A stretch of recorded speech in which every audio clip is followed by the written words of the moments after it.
सुरुवातीला एक महत्त्वाची बातमी। जमीन खरडून गेलेल्या शेतकऱ्यांना आता दिवाळीपूर्वी मदत द्या अशी मागणी ठाकरेंनी केली आहे। छत्रपती संभाजीनगरमधील हंबरडा मोर्चात उद्धव ठाकरेंनी ही मागणी केली, तर 3 लाखांपैकी 1 लाख दिवाळीच्या आधी द्या असंही यावेळी उद्धव ठाकरे म्हणाले। दिवाळीपूर्वी 1 लाख रुपये शेतकऱ्यांना मदत करा असंही ठाकरेंनी यावेळी सांगितलं। मुख्यमंत्री जे बोललेत की खरडून गेलेल्या जमिनीला पर हेक्टरी आम्ही मनरेगातनं किती देणार? 3 लाख 3.5 लाख।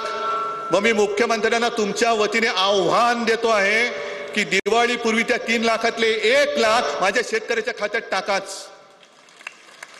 आहे बरोबर आहे माझं म्हणणं?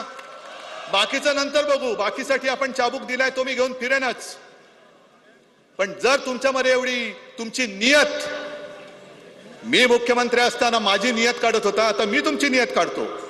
एक तर 3.5 लाख रुपये तुम्ही मनरेगातनं कसे देणार? कसे द्यायचे तसे द्या, देऊन दाखवाच, पण 1 लाख रुपये दिवाळीपूर्वी माझ्या शेतकऱ्याच्या अकाउंटमध्ये पहिले टाका।